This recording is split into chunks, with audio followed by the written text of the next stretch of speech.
Le Bitcoin, c'est une nouvelle monnaie virtuelle, une crypto-monnaie. Une monnaie qu'on ne peut pas saisir dans ses mains comme des pièces de monnaie, mais qui existe dans l'ordinateur et qui pourtant a de la valeur. Pour certains, c'est même le futur de la monnaie. Avant d'introduire le Bitcoin, je pense qu'il serait quand même intéressant de parler des euros, des dollars.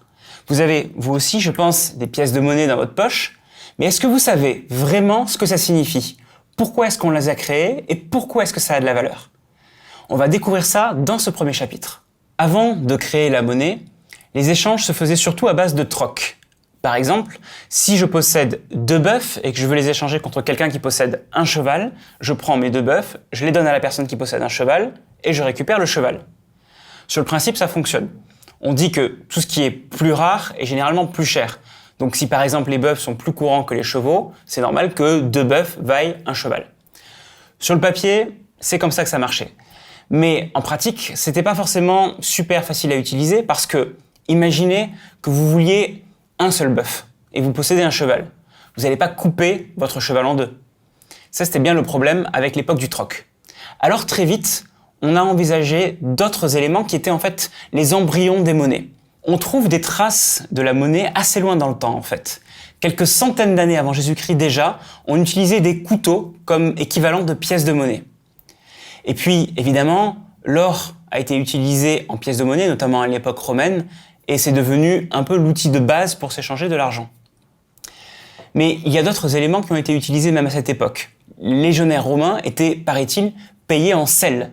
Et c'est d'ailleurs de là que vient le mot salaire.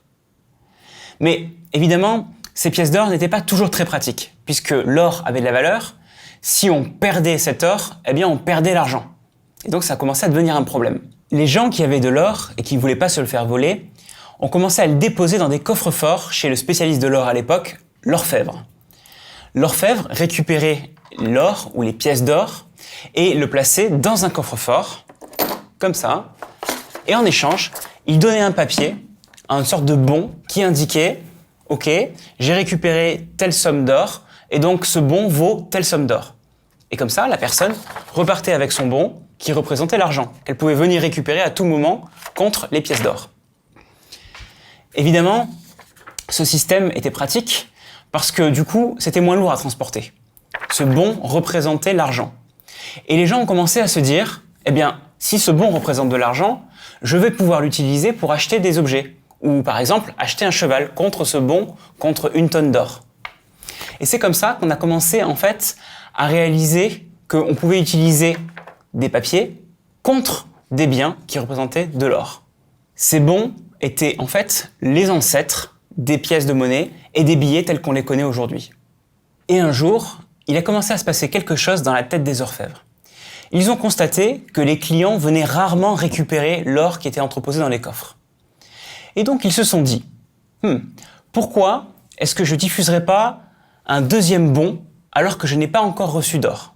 Par exemple, on a un bon pour 1 tonne d'or, 1 tonne d'or à l'intérieur, mais je vais sortir un deuxième bon pour 1 tonne d'or que je vais donner à quelqu'un d'autre.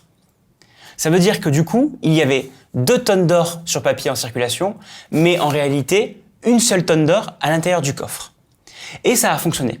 Ça a permis de créer de la liquidité sur le marché, et donc les gens pouvaient continuer à s'échanger de l'argent, même s'il n'y avait pas exactement l'équivalent en or dans le coffre-fort.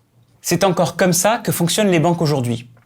Elles ont distribué beaucoup plus de billets qu'elles ne possèdent en réalité d'argent dans leur coffre-fort. Alors vous me direz, c'est pas normal, ça peut pas marcher. Et je vous dirais, c'est vrai qu'en théorie, ça peut pas marcher, mais dans la pratique, ça fonctionne si tout le monde ne vient pas récupérer son argent en même temps. D'ailleurs, vous avez peut-être déjà vu l'histoire de bank run, où toutes les personnes dans un pays se ruent vers les distributeurs de billets pour récupérer leur argent. Si tout le monde fait ça en même temps, il n'y a pas assez d'argent pour tout le monde.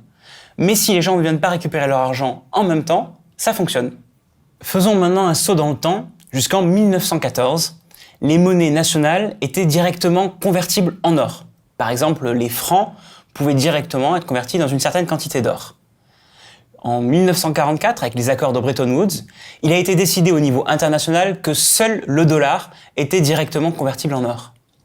Et puis, encore des années plus tard, en 1971, les États-Unis ont décidé d'abandonner la convertibilité du dollar en or. Désormais, un dollar n'était plus directement égal à une certaine quantité d'or. Cela leur a permis, notamment, d'imprimer plus de billets qu'il n'y avait d'or. Et aujourd'hui, eh bien, notre monnaie n'est plus directement convertible en or. Aucune monnaie n'est convertible en or. Mais les monnaies sont convertibles dans d'autres monnaies. Par exemple, un dollar vaut 1,20 €. Et ce sont des cours flottants, c'est-à-dire que ça peut évoluer au cours de la journée. Voilà le fonctionnement des monnaies aujourd'hui. Chaque monnaie est convertible directement dans une autre monnaie et vice-versa. On dit que ce sont des cours flottants. Enfin, il reste une dernière chose que j'aimerais vous expliquer à propos du fonctionnement de l'argent qu'il y a sur votre compte en banque. Quand vous voyez marqué 1000 € sur votre compte en banque, vous pensez qu'il y a l'équivalent de 1000 € dans le coffre-fort de la banque. Mais en fait, c'est pas du tout ça. Ce 1000 € correspond à une somme que la banque vous doit. Une somme qu'elle a peut-être dans son coffre-fort, mais comme je vous le disais, peut-être aussi qu'elle n'a pas cette quantité d'argent. Simplement, les 1000 € indiquent une dette de la banque envers vous. Cela veut donc dire une chose très importante, l'argent qui est représenté sur votre compte en banque n'est qu'une ligne en base de données. Elle ne correspond pas à un élément matériel précis. C'est simplement une reconnaissance de dette de la banque envers vous. Ça fait réfléchir, puisque ça permet de mieux comprendre comment fonctionnent les monnaies aujourd'hui. Évidemment, j'espérais pas vous faire une synthèse complète du fonctionnement de la monnaie, parce que c'est un sujet très long, très délicat, très complexe, et je suis pas moi-même un spécialiste. Mais j'espère déjà vous avoir éclairé sur le fonctionnement des monnaies, et ça va nous permettre, dans les prochains chapitres, de bien comprendre pourquoi le Bitcoin a été créé et quel est son rapport avec la monnaie actuelle.